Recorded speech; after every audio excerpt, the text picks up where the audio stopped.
Bosku, jumpa kembali bersama saya Cecilia dari Pilar Mas Investindo Sekuritas. Touch your heart, touch your profit. Nah, kali ini saya tidak sendiri tapi sudah ditemani oleh seorang tamu yang sangat spesial dan istimewa dari PT Pradiksi Gunatama Tbk atau yang biasa dikenal dengan nama emitennya PGUN, yaitu Pak Tamliko. Gimana Pak Tamliko, apa kabarnya? Alhamdulillah sehat. Baik ya, sehat selalu ya Pak ya. Nah, pastinya nih di acara Ngemil alias mengenal emiten lebih dalam, kita akan mengenal tentang emiten PGUN ini nih. Pastinya Bosku sudah nggak sabar kan? Makanya jangan kemana-mana ya, tetap di channel Pilar Mas Investindo Sekuritas. Touch your heart, touch your profit.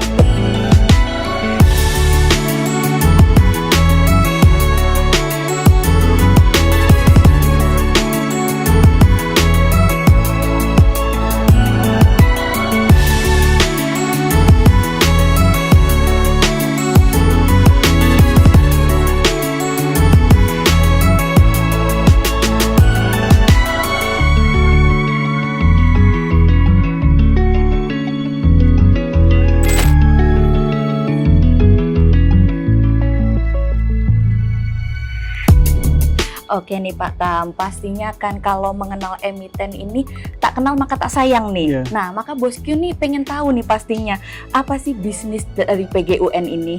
Ya, Pradiksi Gunatama atau disingkat PGUN adalah perusahaan yang bergerak dalam industri perkebunan kelapa sawit sampai dengan menjadi CPO.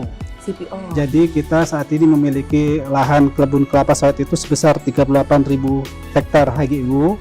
Sedangkan yang di area tertanam saat ini sebesar 20.000 hektar. Itu saat ini kita bisa mengolah TBS seperharinya sekitar 1.200-an ton per hari, sehingga kita menghasilkan CPO per harinya itu sekitar 400-an ton per hari. Banyak ya Pak ya? Aduh Bang, agak sanggup dah. Itulah produk utama kita adalah CPO, kita jual ke PT Jornin Agro Raya Tbk. Itu yang merupakan perusahaan afiliasi. Jadi kita udah mendapatkan kontrak jangka panjang, sehingga market kita sudah ada jelas setiap tahun. Oke, siap. Nah Bapak, kira-kira apakah PGUN ada rencana untuk melakukan pembangunan perkebunan kelapa sawit lagi nih Pak? Ya. Kita masih ada beberapa ribu hektar luas lahan yang kita masih bisa garap. Nah, untuk tahun ini kita akan nambah luas lahan baru sekitar 1.000-an hektar. Tapi di luar itu kita di akhir Maret atau awal April kita sudah mengakuisisi kebun kelapa sawit baru dengan luas 3.000 hektar. Jadi totalnya 4.000 hektar nih Pak. Jadi akan di bulan Maret ada tambahan 3.000. Di akhir tahun mudah-mudahan akan ada tambahan 1.000 hektar lagi. Asik, berarti mudah-mudahan nih semakin bertambah, semakin berkembang ya Pak. Insya Allah ya. Amin.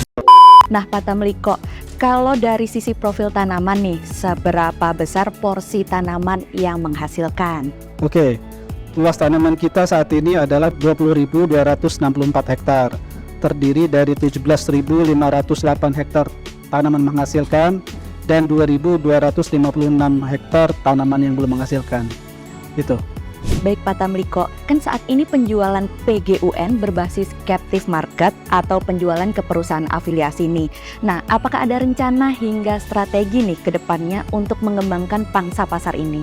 Oke, setahu saya kapasitas di PT Jornin Agro Raya Tbk itu belum full capacity.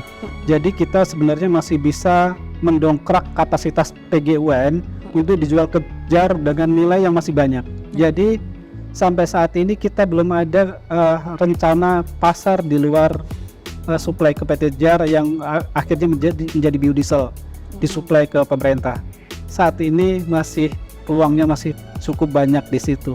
Berarti masih tetap fokus di situ. Masih ya fokus Pak, di ya? situ. Karena peluangnya masih banyak. Belum ada ke pasar lain. Baik.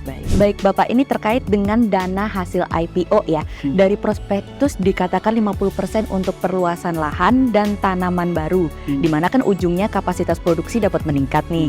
Bagaimana sih untuk realisasinya di saat ini? Realisasi atas penggunaan dana itu sudah terrealisasi 100%. 100%. Ya. Well, I am 100% man. Jadi seluruh rencana penggunaan itu sudah kita pergunakan sesuai dengan rencana. Sesuai dengan rencana ya Pak ya. Pak Tamliko, kan kebijakan pemerintah cukup kuat nih sebenarnya di sektor ini ya, CPO ini. Nah, apa saja sih kebijakan yang bisa berdampak terhadap kinerja bisnis dan keuangan PGUN? Oh banyak, terus memang peraturan-peraturan dari pemerintah itu yang pasti berdampak langsung pada industri perseroan. Karena kita berbisnis kelapa sawit. Saat ini aturan yang berdampak langsung adalah tentang penetapan DMO. Penetapan DMO untuk ekspor itu akhirnya mempengaruhi harga jual CPO dalam negeri dan dunia. Itu karena begitu DMO itu ditetapkan, maka yang diekspor itu semakin sedikit, jadi yang beredar di dalam negeri itu lebih banyak. Gitu. Selanjutnya, pemerintah menetapkan kebijakan B30. Saat ini yang masih berlaku adalah B30 dan rencananya akan menjadi B35. Sehingga jumlah kebutuhan untuk biodiesel itu akan menambah 5%.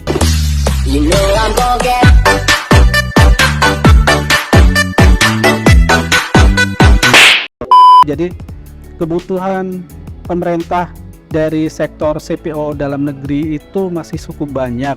Sehingga harga jualnya itu sudah ditetapkan oleh pemerintah senilai maksimal sebesar harga solar Indonesia. Baik. Gitu. Nah, outlook sektor agrobisnis saat ini kan cukup menantang ya Pak ya. Di mana nih harga pupuk sempat mengalami kenaikan, terus juga kita bersiap menghadapi badai El Nino yang katanya kekeringan gitu ya Pak ya. Tempat macam apa ini? Serta harga komoditas CPO ini trennya masih konsolidasi gitu. Nah, bagaimana PGUN menyiasati kondisi tersebut nih Pak? Oke, tentang harga pupuk. Memang di tahun lalu harga pupuk itu mendekati 13.000 per kilo.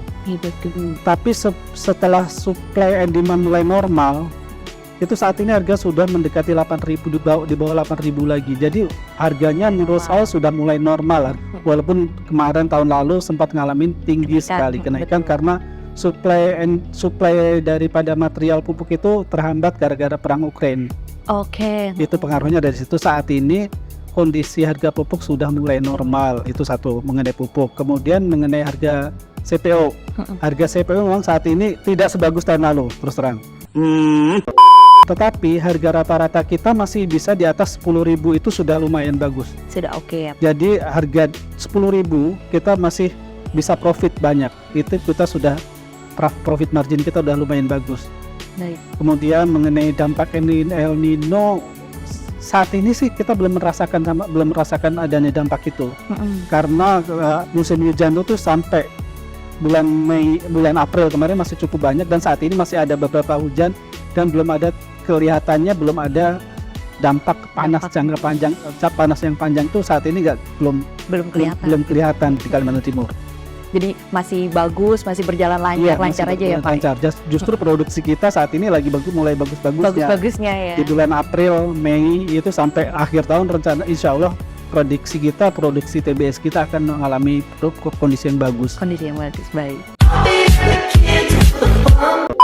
Baik Pak Tamliko, kalau kita lihat dari sisi profitabilitas di kuartal 1 2023, nah kami mengamati nih ada penurunan dari sisi top line dan bottom line setelah mampu mencatatkan kinerja positif di tahun lalu. Nah kira-kira apa nih Pak yang menjadi pemicunya nih? Oke, yang menjadi pemicu utama adalah mengenai harga jual. Jadi harga jual rata-rata di triwulan 1 itu sekitar Rp14.000 per liter. Sementara saat ini di triwulan pertama tahun ini harga itu turun menjadi 11.500-an. Jadi mengalami penurunan sekitar 19% dari sisi harga. Sementara produktivitas tanaman kita justru sebenarnya tak menaik kalau dibandingkan dengan tahun lalu gitu loh. Jadi tadi kita masih tetap optimis walaupun kita mengalami penurunan di triwulan pertama. Kita tadi trennya biasanya produksi kita itu akan meningkat di bulan April, Mei dan seterusnya sampai akhir tahun. Dan sudah terbukti di bulan Mei ini kita produktivitas kebun inti itu sudah cukup bagus, sehingga bahkan kita tidak sampai bisa membeli buah luar karena dengan buah inti saja pabrik kita sudah tercukupi. Sehingga kita tidak membeli TBS dari pihak eksternal gitu.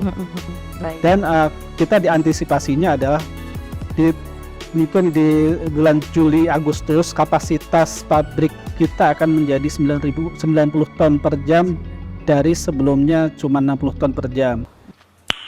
Nice.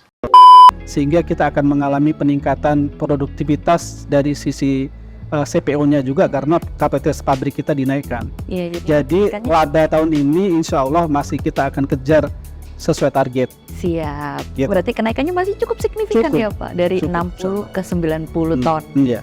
Tentunya yang sudah Bosku tunggu-tunggu nih, Pak Tamliko. Apa sih strategi dan fokus pengembangan bisnis PGUN ke depannya nih? Oke. Yang jelas target kita adalah menaikkan produksi volume penjualan CPO dan kernel. Itu karena bisnis kita di situ. Dan untuk meningkatkan produksi CPO dan kernel, satu, kita tadi sudah mengakuisisi lahan PT LAA senilai 3.000-an hektar. 3.000 hektar. Kita sudah lakukan di akhir Maret atau awal April kemarin kita sudah lakukan. Baik. Selanjutnya kita juga menanam sawit baru. Mm-mm. Kemudian yang jelas kita lakukan adalah saat ini sedang progres meningkatkan kapasitas produksi pabrik kita dari 60 ton per jam menjadi 90 ton per jam. Insya Allah bulan Agustus kita bisa operasional dengan kapasitas baru. Baik. Itu strategi kita. Selanjutnya kita menambah luasan tanaman yang produktif yang dari LA tadi yang kita akuisisi itu akan menambah jumlah TBS kita. Baik, terima kasih banyak nih Pak Tamliko untuk penjelasannya. Pastinya para bosku di rumah juga jadi bisa mengenal lagi nih untuk PT Pradiksi Gunatama Tbk atau PGUN lebih dalam gitu. Jadi kalau mau lihat-lihat sahamnya, mau dibeli, boleh banget pastinya ya Pak ya. Oke, silakan. Yang beli masuk surga, ayo sayang yuk. Nah, terima kasih banyak Pak Tamliko untuk kesempatannya hari ini. Dan pastinya bosku, jangan lupa untuk like, subscribe, dan tonton terus channel Pilar Mas Investindo Sekuritas. Touch your heart, touch your profit. Pionir Sekuritas Channel di Indonesia.